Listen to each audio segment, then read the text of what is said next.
The betrayal by my wife was captured through a hidden camera inside a clock on the dresser, recording her intimate moments with her boss, John Monroe.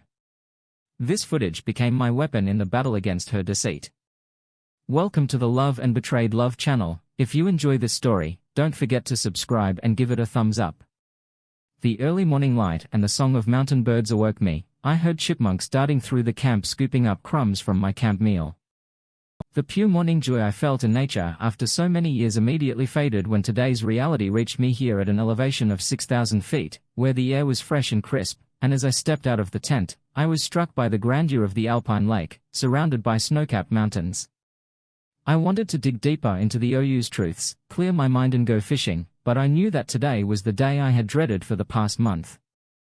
Today was the day of confrontation, which I needed to face firmly and definitively. In order to start over, I prepared a breakfast of eggs and sausage on a propane stove, along with thick black coffee. Before finishing my meal and preparing for the 6-mile journey, I was amazed at how nice and quiet this moment in time was.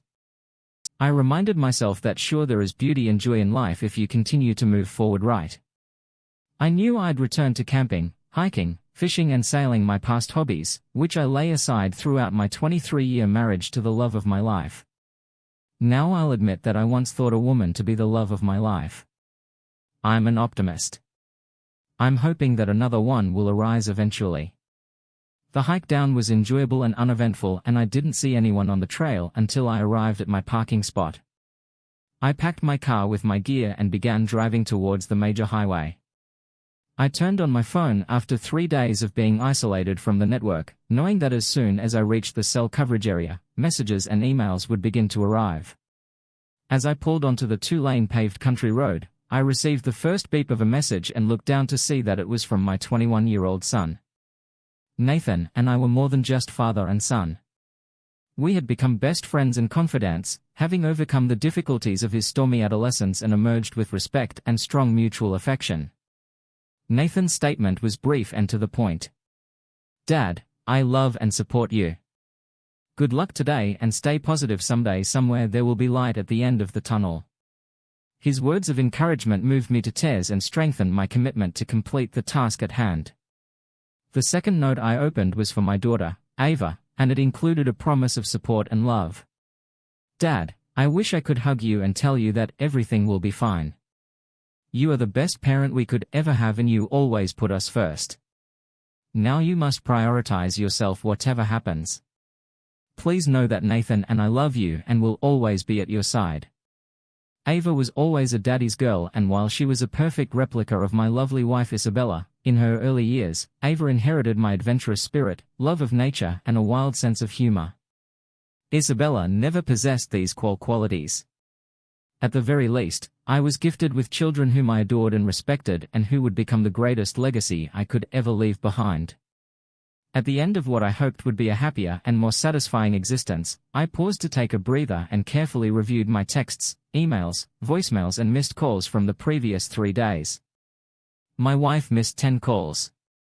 The first 7 were most likely from her 3-day banking, seminar and purported business trip to Vegas, and the final 3 appeared to be after her return yesterday evening and this morning.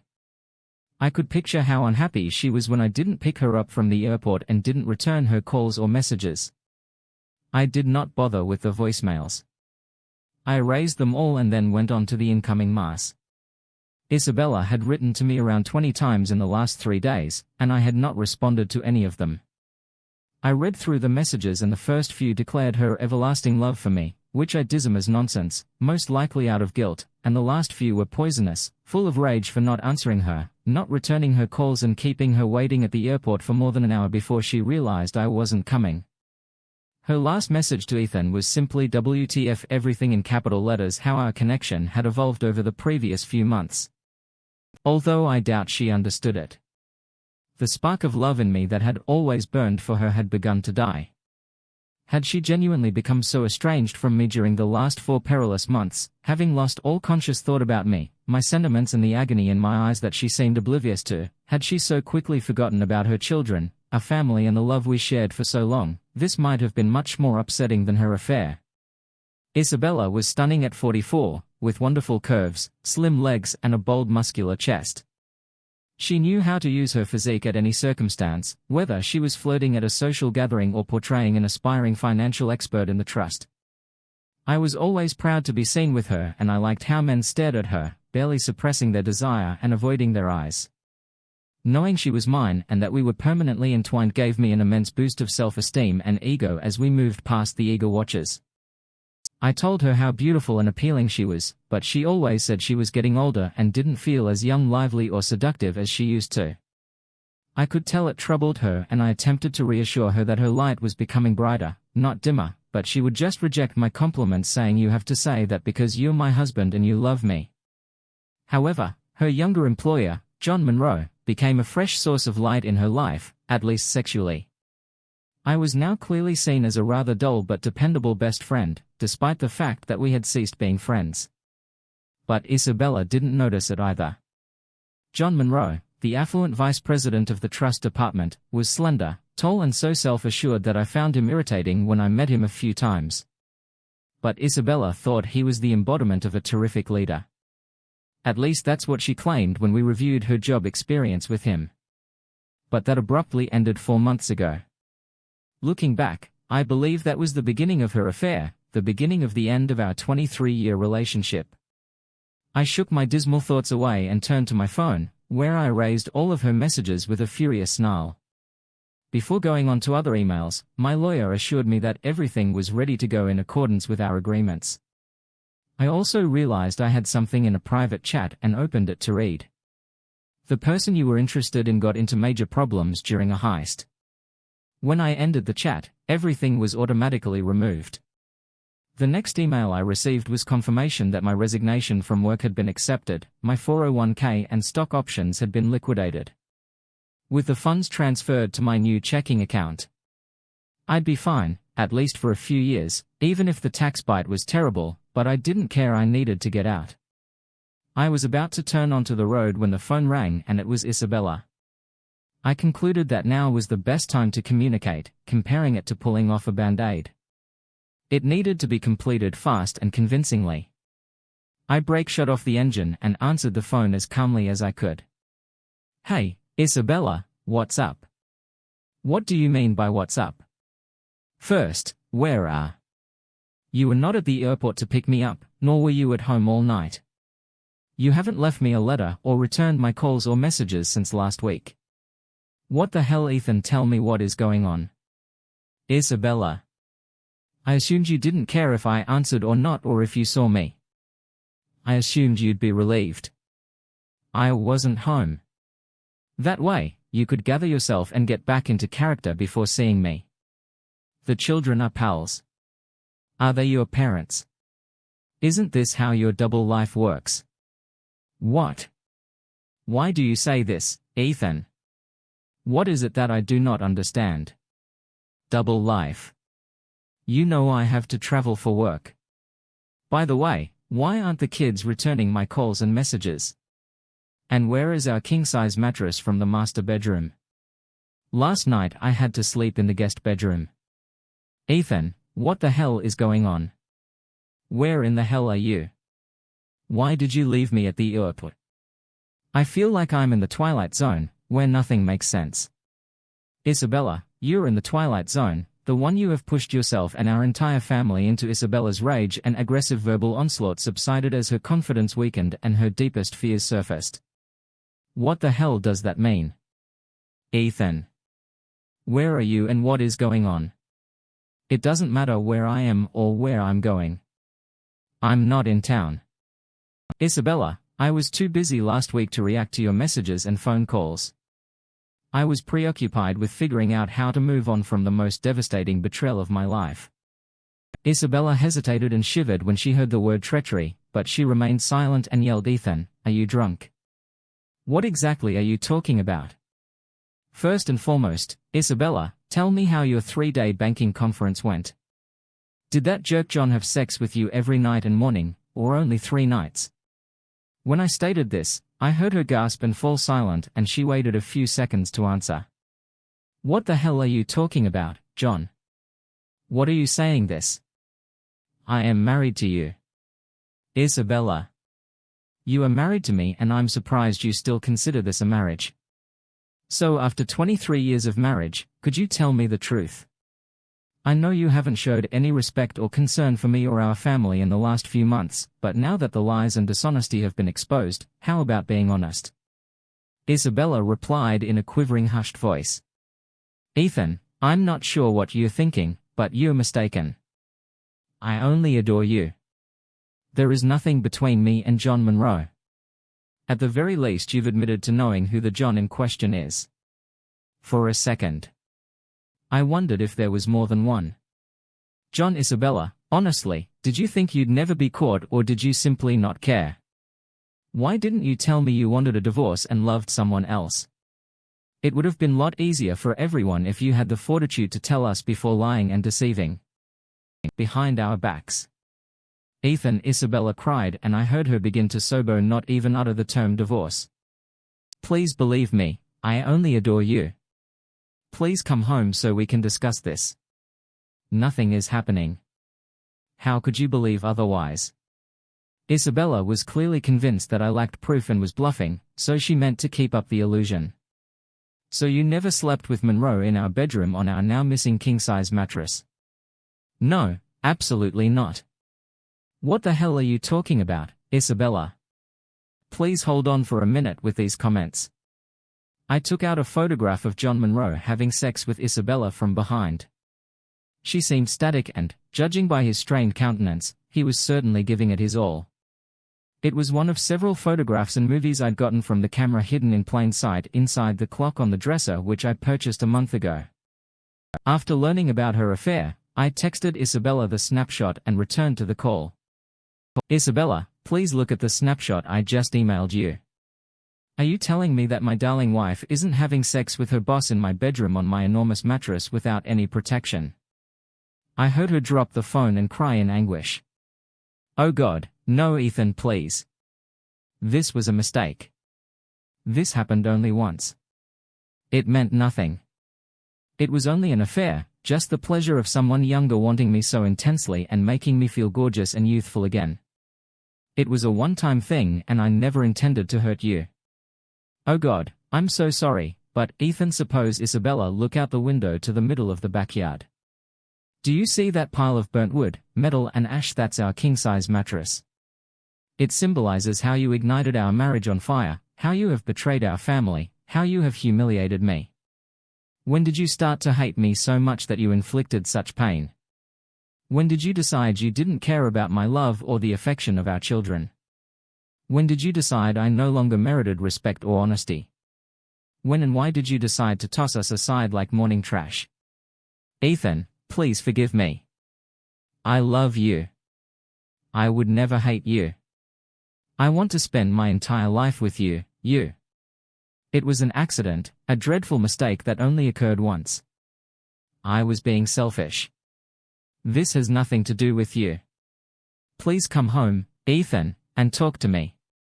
Isabella, the kids and I are all fed up with the lies and deception.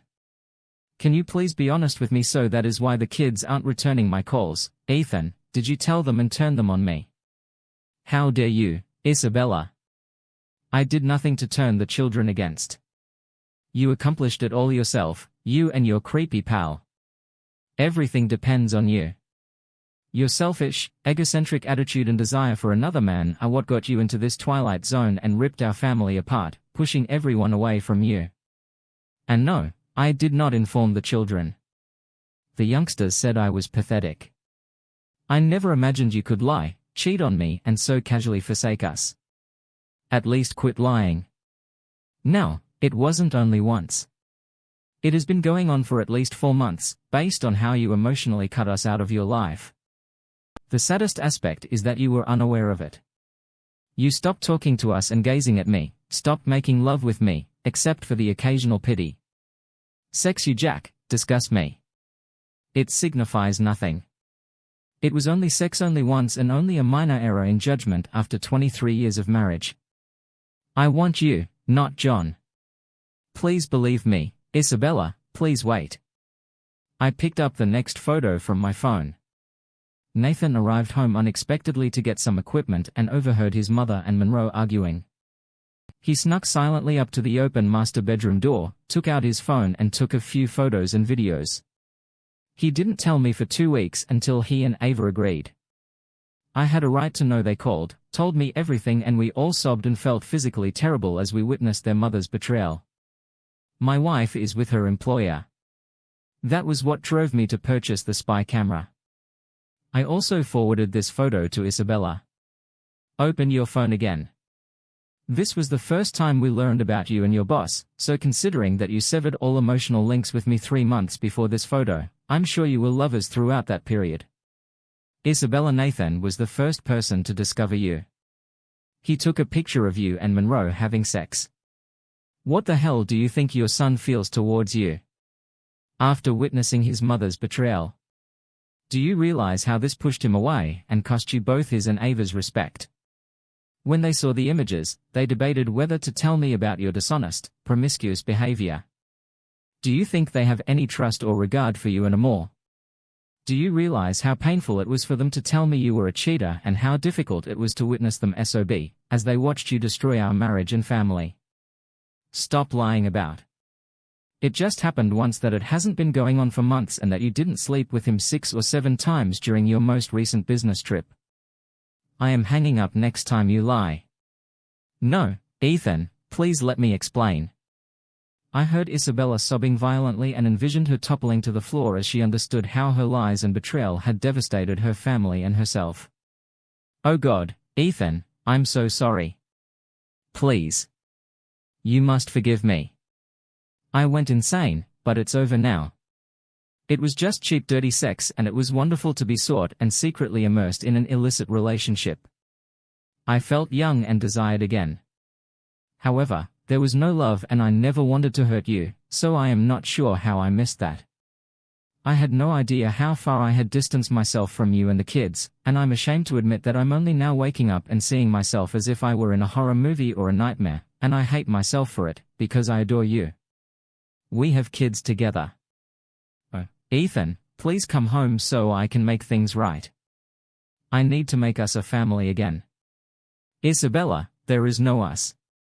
We're finished. You can't claim to love me. After you cheated, after you've caused me so much anguish and emotional distress.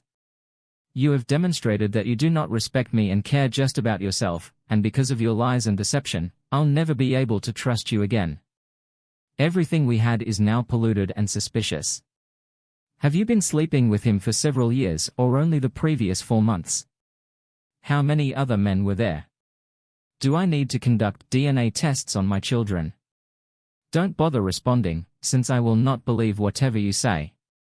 Of course I should get tested for STDs. There's nothing left between us. You've hurt me like no one else ever could, and I never dreamed that the person I loved and built my life around would abandon me like a piece of trash. But you did. Perhaps the kids will ultimately make their way back to you, but I never will. Ethan, please do not say that I will do anything. I'll visit a therapist. You can sleep with other women. Please do not abandon me. I lived with guilt. I wanted to stop and I always got back to you. It was only a meaningless fling. Oh God, please forgive me. I sincerely apologize, Isabella, save your breath. I don't believe anything you say, and right now I don't care about you or your lies. Listen carefully to what happens. On Monday, you will be served with divorce papers at the bank. Oh God. No, Ethan, please do not divorce me, please. Isabella, listen to me. Your boss's wife has already obtained copies of the tapes and images from your nasty affair. Were you sleeping with him in our bedroom? So it appears that you and John Monroe will be stuck with each other once his wife and I both leave you. Ethan, please tell me you did not do that. He has a wife and 2 children. Why would you damage their lives? Isabella. You really don't get it. I am not the one wrecking their family. You and John Monroe accomplished that. Your cheap affair devastated not only mine, your and our children's lives, but also those of his wife and children. You should be proud of yourself. You contributed to the ruin of 8 people. Luckily, For you are such a selfish creature that you probably don't care her.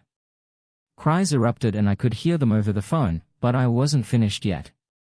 Your boss will face a civil claim for alienation of affection.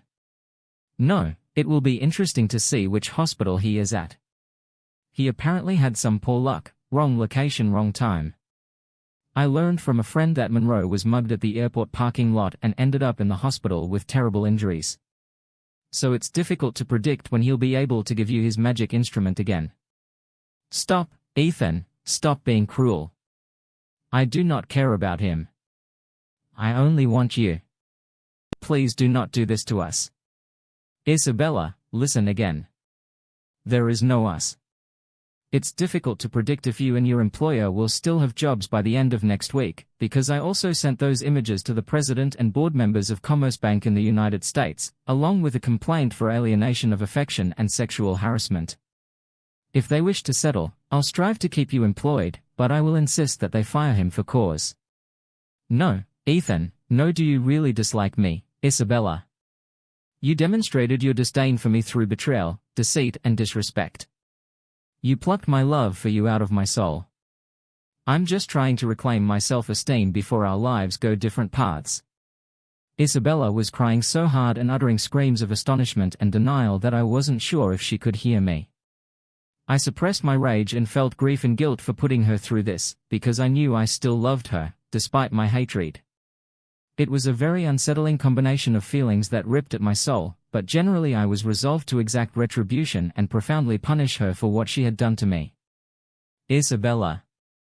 We almost finished. Try to focus on the following points. I took 12,000 from our funds and spent 2,000 to pay for Ava's remaining 2 years of college. I'll aid her in the future, but it is all I can afford. For now I'm leaving the house. I've signed the deed in your name and the equity should be roughly 10,000 if you sell it now. I will not sell our home, Ethan, and I want you to halt the crazy and return to me, so we may recover. Please, for the sake of our 23-year relationship and happiness. Before I went insane, I ignored the remark and continued. Isabella, if you sign the divorce papers, you will keep the house and its contents. I'll withdraw the remaining 10,000 from our funds and we be done. It makes no difference whether you consent to or fight the divorce. I won't be around to argue. Do whatever you want. I do not care. We're almost finished, Isabella. There are a few more things I should tell you. If you look around, you will realize that I have moved out. I took what I wanted and everything else is yours. I snapped a few shots but left the wedding albums for you. Keep them, burn them. I do not care. I left my wedding ring on the dresser. You may either melt it or flush it down the toilet, as you did with our marriage. Nathan will coming by to get some of my fishing and hunting gear that he requires. He will appear when you are not present, so don't be alarmed. If you realize someone has been in your home, he does not want to see you. Crystal will come to grab all of her belongings. She doesn't intend to live there again. She would also prefer to come when you are not present, so don't be surprised if her room is empty. Finally, I emailed the images of you having sex to your parents, my parents and every one of our contacts in both of our email databases, so you might want to consider the story you're going to tell them. I refuse to be the bad person in this failing marriage. Her wailing and shouting had escalated to the point that I feared she would pass out or have a breakdown. This had to end. Isabella. One more thing. I quit my job last week and am leaving the state for the vast unknown. I hope to find someone in the future who loves me enough to keep the promises we make to each other, one who will respect me, treat me equally and who I can trust and love. Again. I hope you find what you were clearly missing. Please do not try to find me. If you need to reach me for any reason, you can do so through Nathan or my lawyer, but I'll leave your life and you'll leave mine. Goodbye, Isabella. I overheard her scream, Ethan. No, thank you, Ethan. Please forgive me. I hung up and erupted into tears of misery. I believe I understood I had gone too far in my vengeance and that it would take a long time to forgive myself for the brutality I had displayed. I doubted I'd ever forgive her. I knew the journey ahead would be difficult before I could heal and feel prepared for anything other than a life of loneliness, more than everything. I did not want to live a life filled with bitterness, but remembering that morning on the mountaintop, I told myself that there will always be moments of beauty and wonder in my life. I only wanted to be open to them and keep moving forward toward a new beginning. Here is the next story. Sometimes we become so caught up in something that we don't realize how deeply our enthusiasm engulfs us, resulting in all kinds of faults, and subsequently releasing ourselves from that passion and repairing everything becomes quite tough. Many folks I knew were deeply committed to their hobbies or preferred activities. My family was no exception to this. Evelina, my wife, and I had been living in a pleasant house in a little town in a sunny state for about 20 years. She had long been interested in the local homemakers club, where participants could share their signature meals, try something new and talk. She went there virtually every day, often for many hours, and still managed to complete all of her regular household responsibilities. After finishing school, our daughter Melanie relocated to another location to attend college, allowing Evelina to devote even more time to her interest. I even liked it at times, since it allowed me to come home after a long day of work and relax in peace. However, I've recently noticed that Evelina is distancing herself from me. At first I assumed it was simply my imagination, because I'd grown accustomed to her being at home and there at all times, but then I saw Evelina was really committed to this club. When I returned home from work one evening and saw my wife, I decided to discuss it with her. Not that I opposed it. I simply wanted her to be fully my wife again, not just on paper. "Daniel, you are spouting rubbish," she flushed when I began speaking to her. "Why have you decided that I no longer love? You were not always against it. Why did you suddenly change your mind?" "Yes, I was not against it. Now you're not here, not with me. You're entirely immersed in this club of yours. We hardly ever communicate anymore. When did you manage to trade our family for this ridiculous circle? It is not foolish at all, but you started moaning about everything without justification. I am just relaxing there. Nobody will stop you from hanging out with your friends at the bar. Do not compare. I do not go there every day within. You've grown really chilly towards me. I do not recognize you anymore. Where is the piper I've admired my entire life?" The person I've spent so many years with, my wife, answered nonsense and left the room. I was not ashamed of my queries, but her reaction made me believe that she had turned chilly towards me. Yes, we were no longer young, but nevertheless not too elderly. I didn't expect too much from her, but she began to shun even the obligations of marriage, making up new justifications every time being fatigued or experiencing a headache. I did not want to blame her for anything, but now she has left me with no choice. I approached her again, caught up with her in the kitchen, embraced her waist and expressed my want to be with her as a woman. Despite her age, she remained pretty attractive, and she had always been and would continue to be a beauty in my eyes, because she's my beloved wife. But Dipper began to wiggle out of my hug, pushing me away with an angered expression, her tone becoming sharper and her glance becoming sharp and vacant. "Have you totally lost your mind?" she inquired, dissatisfied. I didn't like that at all, and I resolved to find out what it was about that club that fascinated Evelina, and pulled her away from me the next day, knowing when she was leaving. I called her ahead of time to see how she was doing and to confirm that she was on her way to her work club. I requested a colleague to cover for me and headed to the meeting place's location. I even puzzled why I hadn't been to their gathering place before. It was a single-story house near the end of town where the ladies had set up a gathering space for themselves. It appeared quite average when I initially stepped inside. I was in the corridor and I could hear women's voices in one of the rooms. I went there and glanced inside. Several women were seated together. They recognized me right away and were astonished by my look. I truly came to see Evelina. "Is she here?" I instantly asked model Daniel. "She has not arrived yet. Come in. Would you like any tea?" Clara, Evelina's close friend, attempted to be courteous, but I didn't come here for that. Now I was even more curious about what wife was up to, because according to her, when I called, she should have been here long before, and if she is not present, it means she lied to me. But why? What is she hiding from me right now? I thought clearly and headed for the exit. Once in the car, I called my wife again. Evelina, when will you return from your club? I asked, and I'm not sure we are right in the thick of something. Why now? I felt certain Evelina was lying to me. Nothing. I just wanted to spend the evening with you. We had an awful talk yesterday. I'll be returning from work earlier today, hoping to have a fantastic time. I've also got a gift for you. I lied. Evelina replied that she wouldn't be returning for another 2 hours, but my statements regarding the gift piqued her interest. She had always enjoyed receiving gifts, no matter how tiny. To figure out what she was hiding from me, I had to play her game.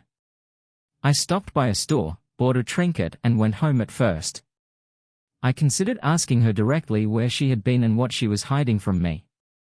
What if she was already lying? I realized she would lie again, making it difficult for me to capture her.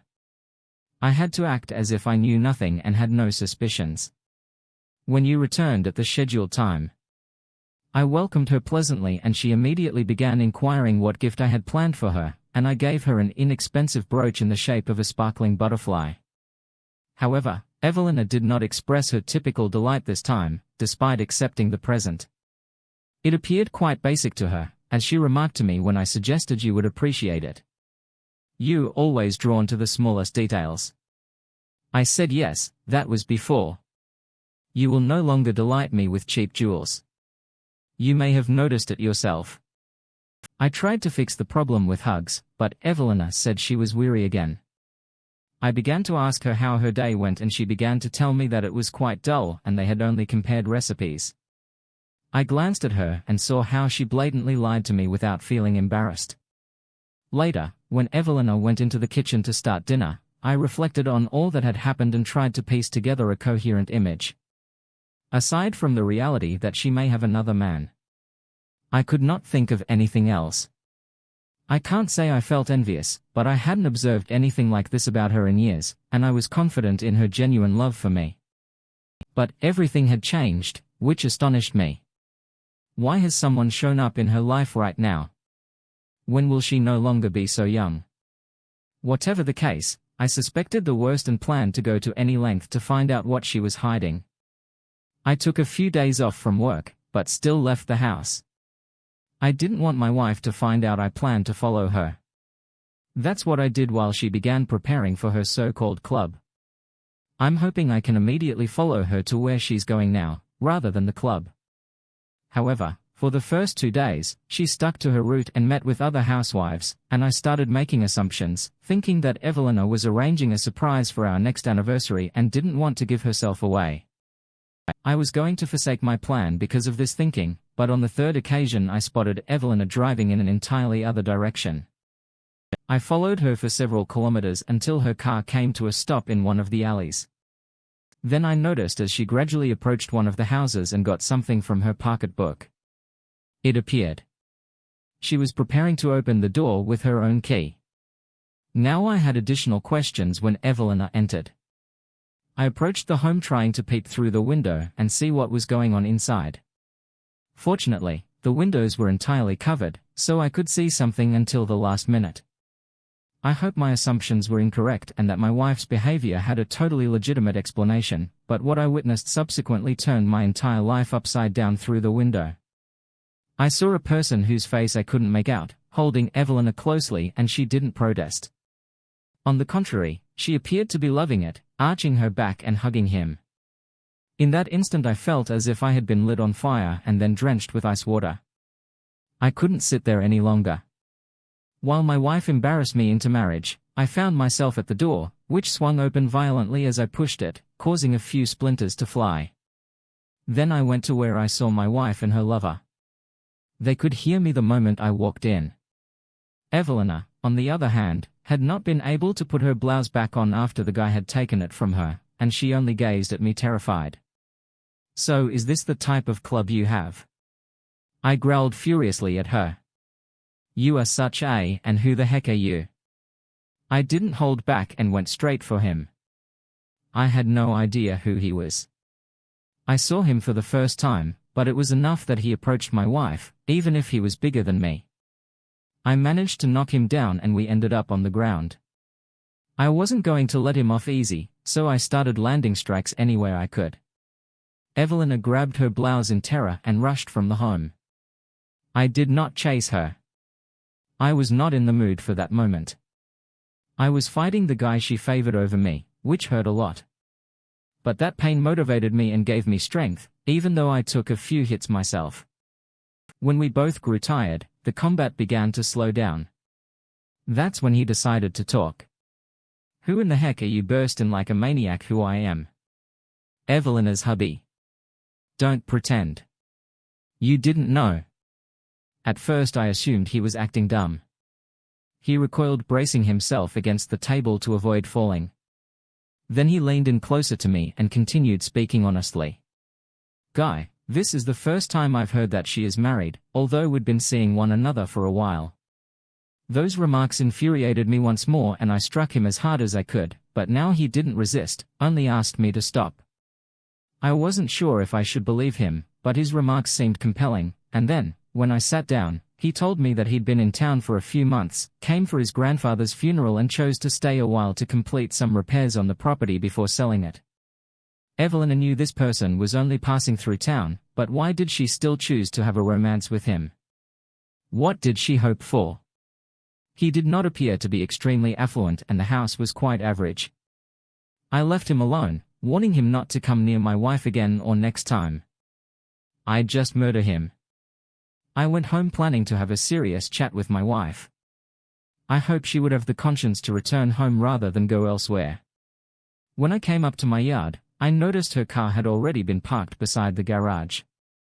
I was still angry and disappointed, and I felt like I couldn't simply talk to her. The vision of her embracing and kissing someone else was fresh in my memory, but I couldn't simply let things go.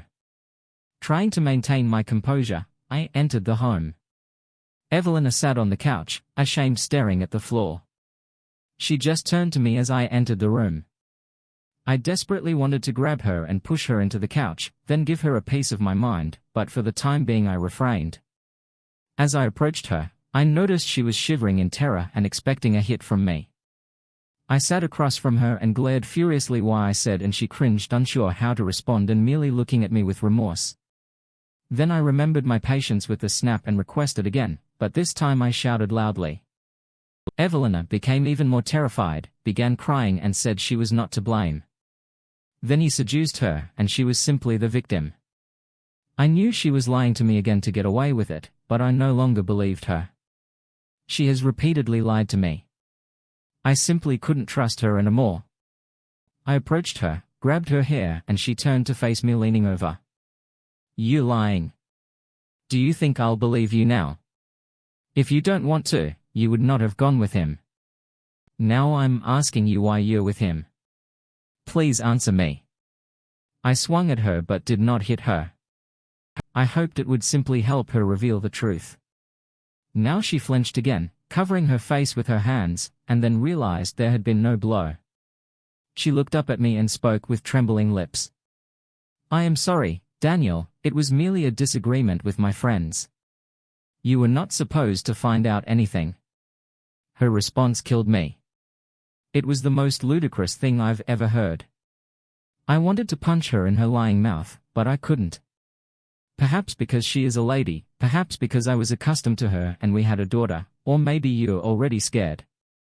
Look made me feel sad for them, but at the same time my heart remained broken and I did not want to leave it. Just forgave and forgot pushing my wife onto the couch. I took a step back, ready to demolish everything around me.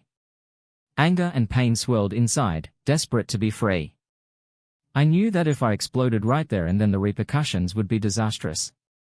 So I walked towards the exit, planning to get a drink at the local pub.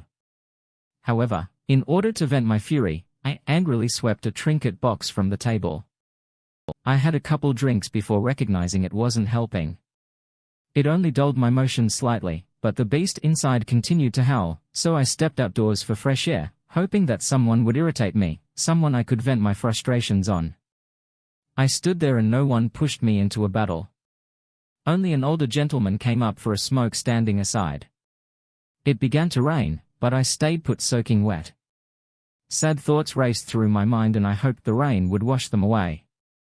After a few minutes of standing, I heard someone call my name. I turned to see a cab a few meters away, with my old acquaintance shouting my name from the open window. We've probably been pals since we were in school. Why are you standing there? He yelled. You're soaked, come here and I'll give you a ride. I walked up to him and dove into the car. He opened the door. He started inquiring what had happened. I even attempted to make a joke about getting so drunk that I wanted to bathe in the rain, but I wasn't feeling it. I wanted to express my sadness to him, but for some reason I felt ashamed, so I just told him I did not want to go home. Bill undoubtedly realized my problems were at home and recommended I go to his apartment. He had just returned from a trip and was on his way home from the station. When we arrived, he offered me coffee, but I requested another drink. Bill poured whiskey into my glass without asking, but said he didn't want to see me inebriated. Thank you, buddy. I replied, taking the glass. I am just feeling extremely awful right now, so tell me what occurred. Perhaps I can help. He said carrying was doubtful. I am just unlucky in life. I assumed everything would be all right. I had a wonderful family, but now tragedy has struck and I'm not sure how to proceed. Oh my God. Something happened to Evelina. He glanced at me and when I remained silent, he became even more horrified. Melanie, something is wrong with her. I shook my head negatively, but I chose to discuss with my friend the cause for my downcast mood. He listened intently, occasionally expressing sympathy and pouring us both additional beverages as we drank. His wife entered the room. She did not like drinking, especially on an empty stomach, and her husband had just arrived, so she reprimanded us a little, but Bill begged her to go leave. Stephanie inquired, staring at me. Daniel, are you opening a pub here? I understand you are feeling horrible, but that's no excuse to get my spouse drunk. You understand, I snapped. You comprehend nothing. Are you in on this too? Running a racket here, and now you are protecting her. Hey, I jumped up instantly. Bill, why are you acting so aggressively toward her? He even stood up, ready to calm me down at any moment, but I didn't feel the burning anymore and I apologized to Bill for losing control. However, I did not apologize to Stephanie. Instead, I asked her what they actually did in their club and what all the fuss was about. Bill's wife did not expect a knot to soften. That was when I realized she knew something and Bill glanced at her suspiciously. What's he talking about, Stephanie? He asked his wife. She sat down beside us but was hesitant to respond directly. Her wandering stare indicated that she knew my wife's secret. Sorry, Daniel, this should not have happened. It was simply a foolish joke. We did not know what to do. It was a long time ago. Nobody believed Evelina would agree. What do you agree to? Bill still didn't believe his wife was involved and he began to suspect you were a cuckold. So we were playing a game. Truth or Dare just wanted to have some fun and Evelina selected them. Clara decided to play a joke on her. The aim was just to invite him out. There's nothing more. I'm not sure why Evelina pushed it further. Stephanie appeared to be trying to justify herself so she wouldn't have to confront her husband's rage, and he seemed to believe her, but I wasn't feeling any better. Quite the reverse. Stephanie was speaking the truth. It implied that my wife intentionally cheated. I was sitting feeling filthy and wished I could disappear on the ground. Stephanie had been a boy. I would have struck her right then, but the situation was in her advantage and I didn't want to argue with my friend but for myself.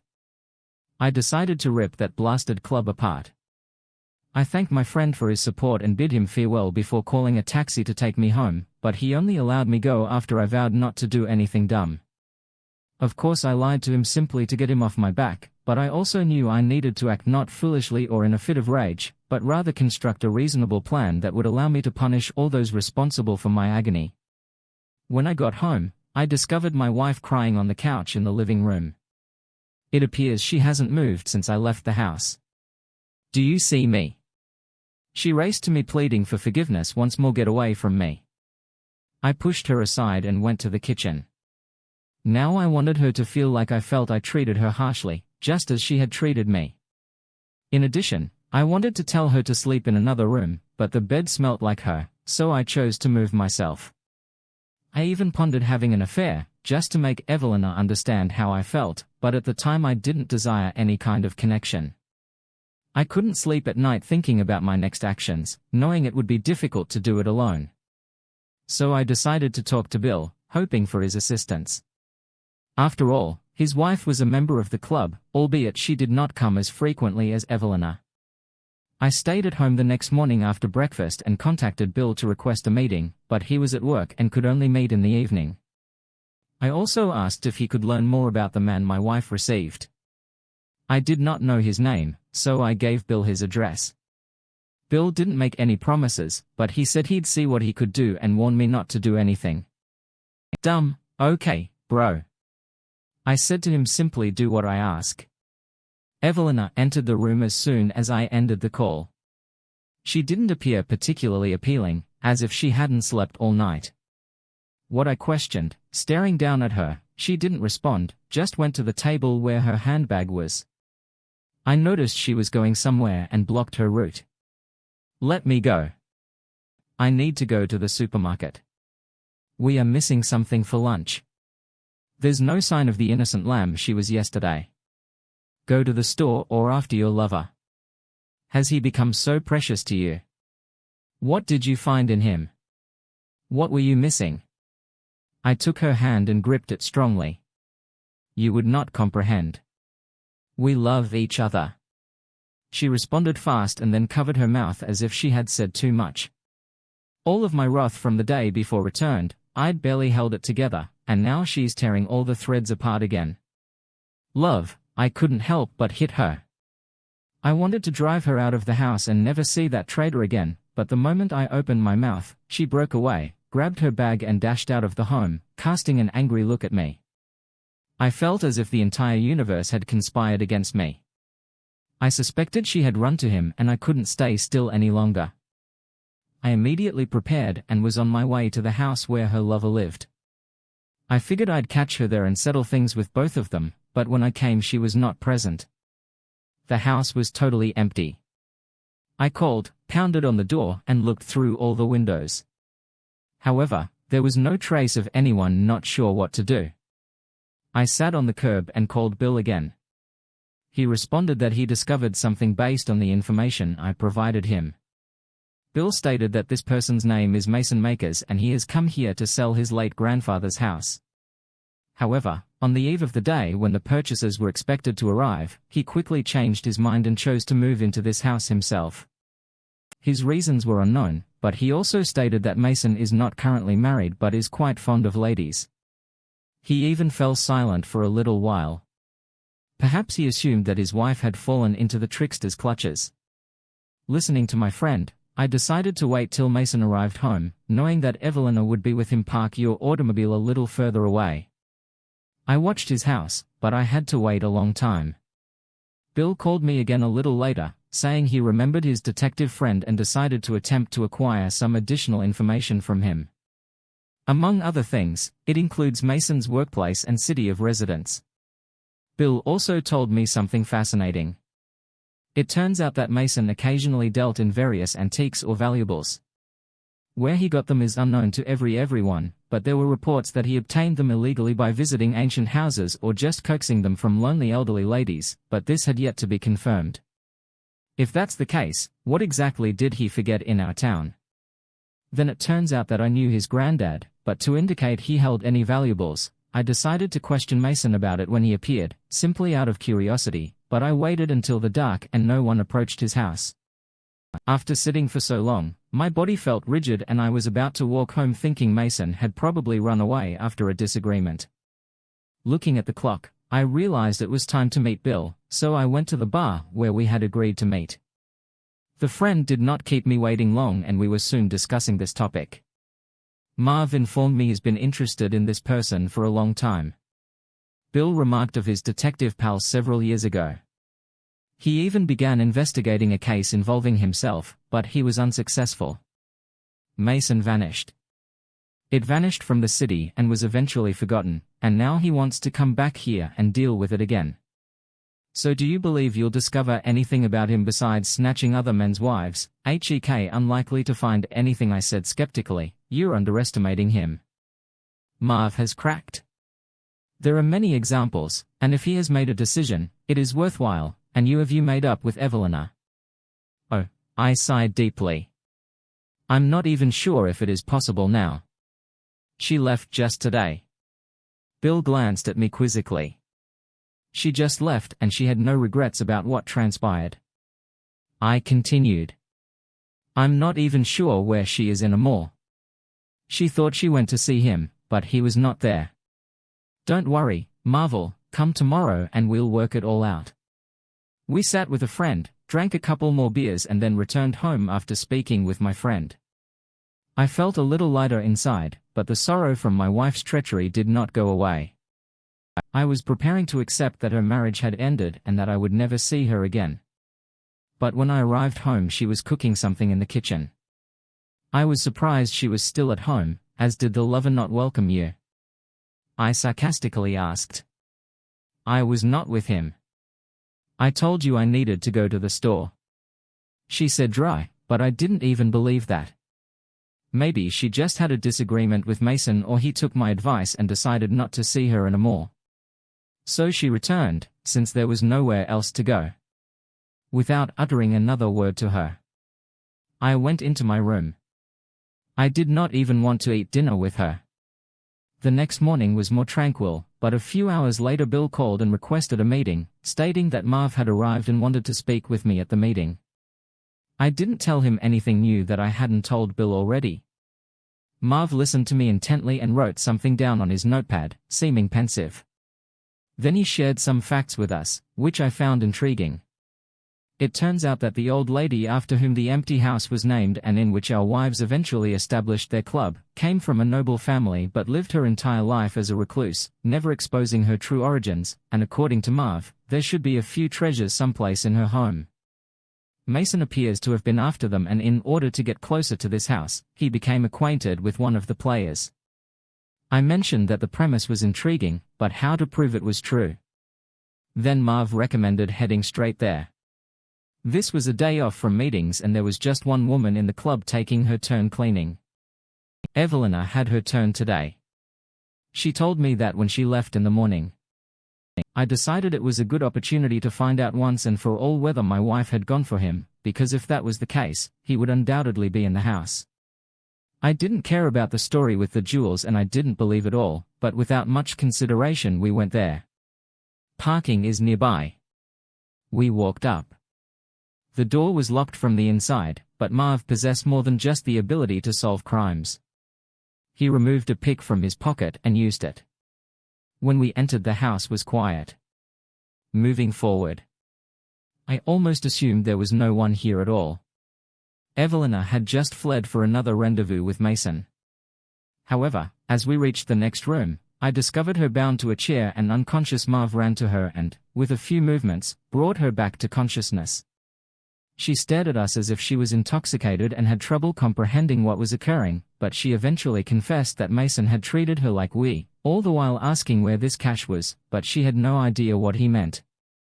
They had spent a lot of time here but had not discovered any stashes. Then Marv advised going down to the basement, and he was correct, since approaching the door behind it revealed a dark staircase. We rustled gently descending. We spotted Mason searching around, digging into numerous spots on the walls, and the floor was already in several holes. I didn't hesitate and lunged at him as soon as he noticed us. I wanted to beat him myself, but Bill interfered and convinced me that it would be better if we just tied him up and let the cops handle him. While we dealt with Mason, Marv continued his investigation. He pulled out his notes and approached an ancient boiler, feeling the latch there. After a few more tricks, Marv discovered the hideout. I can't describe Mason's eager expression as he spotted the found valuables. He tried to break free, but Bill and I struck him from both sides at the same time. This knocked Mason out. I will not linger on what we did with the treasures. I can only tell that I received my portion and used it entirely for my daughter's schooling. Mason eventually received a term for illegally obtaining treasures and selling them on the black market. As well as deceiving numerous people with the facts Marv gathered, he received the maximum penalty. Evelina was devastated when Mason's love turned out to be a lie, and she was now guilty that she had fallen for his advances and betrayed me. I haven't forgiven her yet, but I did buy her a separate place and gave her time to prove that she deserved forgiveness. She tried virtually every day, for that even left the club. Now our sole employment was to strive for the opportunity to return to the family history, which began just last week. I discovered that my 24-year-old fiancée cheated on me with her supervisor. The guy is probably in his mid-40s. I guess he's married with 3 children. By the way, this happened in November during a work trip out of town. They met 3 times.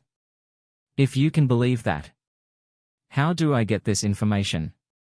Her boss's wife messaged me on Facebook and spilled the details. She even showed me messages and emails they exchanged, explaining in detail how they cheated on both of us and pulled it off. They actually laughed about it, but then, in the same messages, she tells them she loves me and that they must keep this secret. The boss's wife, whom I've met and seen at work occasions, was naturally upset and heartbroken. She's preparing to serve him with divorce papers tomorrow. She also intends to send a nice email to their HR department. So here I am typing on my phone, as my fiancée is on the other side of the room, sitting on the couch using her computer to arrange a honeymoon for a wedding that will never happen. She has no idea that her world will shatter tomorrow. I can't say I have any sympathy left after my own situation went apart. Just last week, when I read such texts and emails, it seems like someone stabbed me in the heart with a knife 3 years down the drain. Although I am thankful that I found out before we married, at least I have something to be grateful for. She has no idea about my plans, but I've scheduled a day off. Tomorrow, once she leaves for work, I'm going to go around my house, grab all of her belongings, box them up and leave them at the door. Then I have to find out if I can recoup any of the money I already spent on the wedding refunded. The wedding was meant to take place in October, but that plainly isn't happening. When she walks in after work, I'm going to kick her out of my apartment and my life. I pondered uploading the screenshots on her Facebook page, but my sister talked me out doing it. I even considered calling her parents. I feel awful for them, because they are extremely kind people and I will miss her family. They've treated me like one of their own and I'm not sure how they'll respond, but I'm confident she can explain herself to them.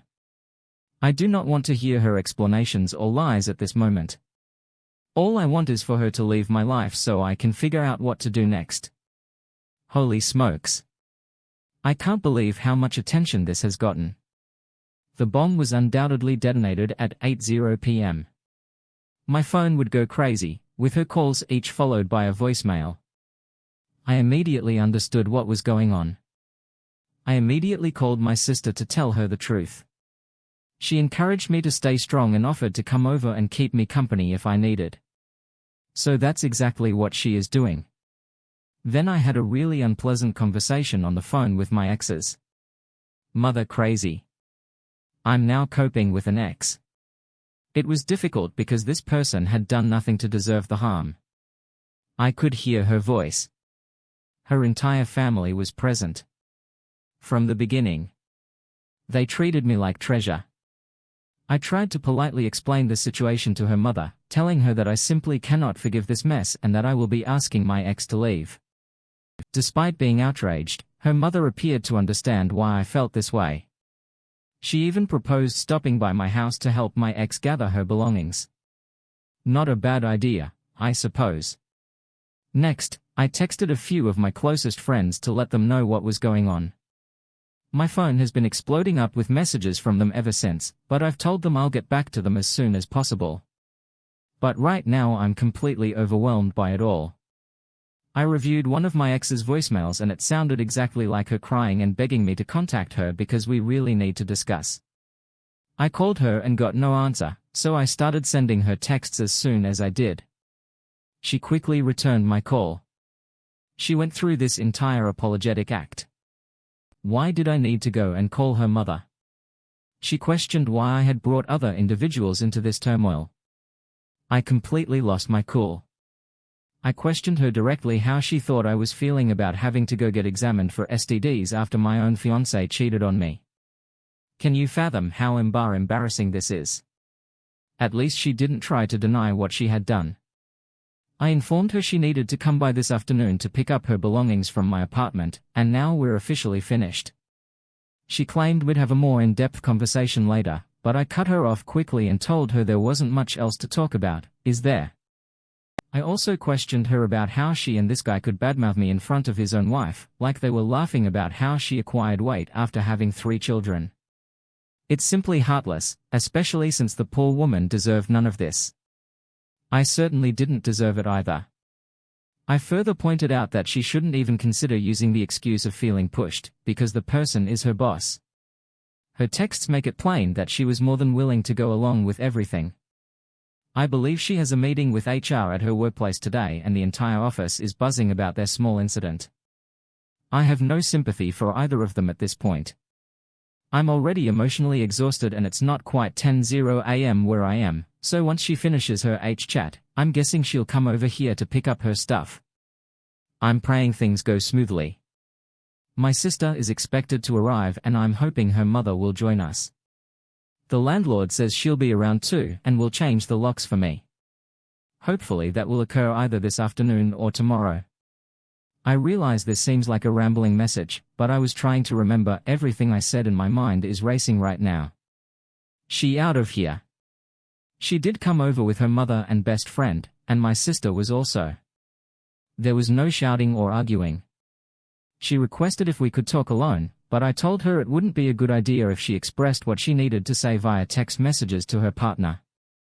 Predictably, the waterworks began to flow and her mother assured me that they would do this as soon as possible, so she and her companion went to get some of her belongings, enough for a day or two while she was gone. Her mother apologized to me and stated that she did not raise her daughter to behave this way. She asked if the guy was genuinely married and I said yes, he is married. Her mother seemed to be saddened by the whole thing. As they were about to leave, I questioned, and how about my ring? It doesn't appear to mean anything to you. Her pals appeared to want her to say something, but a glance or a gesture caused her to close her mouth. I wouldn't wager a dime in Vegas that her pal wasn't aware of the situation all along. She pretended she wasn't going to hand over the ring, and her mother snapped given the damn ring. So her buddy reluctantly handed the ring to her mom, who handed it to me again apologizing. I just let it fall onto my coffee table. I do not even want to look at it. I assume she'll return for the remainder tomorrow. She will make the first batch with her father. My sister stated that she'd like to take the girl's hair out at the roots. These are her words, not mine, but right now I feel so defeated by everything that all I want to do is lie down and sleep. History 3. My wife, a 46-year-old woman, maintained close relationships with the women in our area. She had a natural talent for mingling and was constantly on the move. Whenever she mentioned having a meeting or social function to attend, I accepted her word for it without question. Over 8 years, she organized countless meetings, becoming the town's most trustworthy source of gossip, and cultivated over 40 friendships. A woman named Sophia was one of the close buddies. Sophia, like my wife, was married with 2 small children. I suppose my wife envied Sophia's lifestyle. They were affluent, and while we were able to pay our bills, Sophia's family appeared to live in greater comfort. On a fateful day, a different acquaintance of my wife, Rachel, called. She expressed anxiety because she hadn't seen my wife recently. This was profoundly upsetting because, as long back as I could remember, my wife had been out with her friends at least twice a week. However, she never revealed any specifics to me. I asked Rachel if my wife had been to or would be attending the customary parties. Rachel acknowledged this, but added that she wasn't the only one who noticed my wife's absence. She may have been the first to call me about it. However, she claimed that my wife had vanished from their radar. She was in the middle of arranging a charity 5K event to collect funds for families in need in our community, when she abruptly became silent. Apparently she had told one of the girls that she needed some space, but it had been around 2 months since anyone had seen her in person, leaving her truly concerned. I hung up with Rachel right as my wife entered the room. She was finely dressed, with hanging earrings and a form-fitting dress. Her curls bounced with each step and her heels echoed as she told me she was going out for a big dinner with friends to celebrate Rachel's birthday. Rachel had just called to express her concern. For my wife's sake. I had a strong feeling that something was wrong. My mind raced as my heart thudded in my chest. I couldn't let her just walk away. I softly took her hand and kissed it. I told her I needed a driver for the meal, since I wanted more time to admire her. She became really concerned, attempting to persuade me that it was unnecessary. However, I persisted, perhaps more than I should have, making the situation unpleasant. As we got into the car, she directed me to the supper. She stated that dinner was being held by Sophia, the same close friend I had previously heard of, who was also married. That information recalled a memory of Sophia's recent Facebook post about her forthcoming week-long trip. What jumped out was my wife's reply wishing her safe travels. All of this happened just 3 days ago. My heart raced, my palms sweated as I tightened my grip on the steering wheel. I had no idea how to approach the impending crisis. My wife's voice cut through, questioning my decision to drive her when I needed to rush back home to catch the kickoff. I saw right through her game. She intended to set up a situation in which I wouldn't have time to accompany her to the door or dive more into her deception.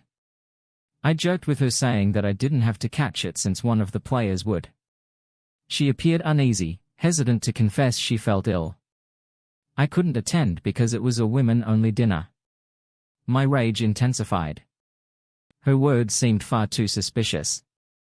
My wife's look changed to terror when I shut off the engine and unbuckled my seat belt. She went in for a kiss and casually stated how I picked her up at night. I agreed, but to her astonishment, I got out of the car and walked next to her. She paused, giving me a perplexed look. I explained that I wanted to be the gentleman and accompany her to the door. She insisted I did not have to, telling me to simply go home. Her rejection was rather deliberate and I just grinned. I walked up to the front door and her inattentions were obvious. As I knocked hard, she froze in position, mouth agape. I gazed at her, trying not to laugh or comment on how bizarrely she was acting. AP swung the door wide, dressed in a luxurious robe bearing his initials. He appeared happy at first, but this was rapidly replaced by obvious uneasiness. I welcomed him in a clear voice and walked inside. I explained that I was accompanying my wife to a women's-only dinner thrown by Sophia. Curious. I inquired about the absence of all the women, but neither of them responded. I mocked my wife for claiming she would be late, when she was actually on time. They stayed rooted, with their jaws hanging open.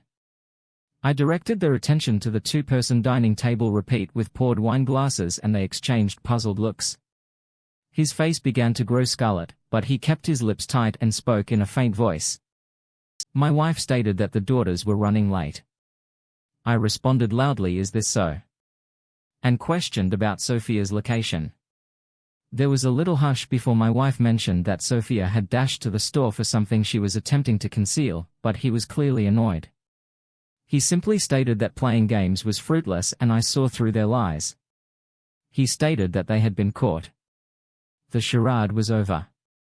At this point, my wife's composure slipped, indicating distress. AP did not mince words. He ordered us out of his house, nearly forcing us through the front door. As he closed it, I hinted that telling his wife about the situation would not be a good idea. He froze, locked eyes with me and questioned my intentions. I made it plain that I expected him to furnish me with any evidence of his affair with my wife, so that the divorce processes would be in my favor. I see his hesitation. I told him that 2 marriages did not need to be shattered, but I also cautioned him that I would not hold back if he did not help me. When my wife learned of his admission, he reluctantly agreed to give evidence. She lost her cool, screamed, grabbed the keys from my hand and drove away in a rush. I managed to get a ride home and discovered that she had packed some of her possessions and stolen her car. Soon enough I received the proof from AP, a series of messages and photographs that left no question. My remaining inquiries were all answered. They had obviously been personally involved on multiple occasions. I had meant to keep everything from Sophia until after the divorce was finally eased, but patience was a virtue. I could not maintain Sophia's retribution against my wife didn't take long. Once she learned of her mother's location in the ongoing divorce proceedings, it seemed safe to assume that my wife would stay there. Rumors grew that Sophia was responsible for slicing my wife's automobile tires and putting a harsh phrase under the hood. AP and my wife divorced and my ex-wife was shunned by the community's female population. Now she has no money, no friends, no spouse and nothing to show for her 46 years of existence. Thank you for tuning in.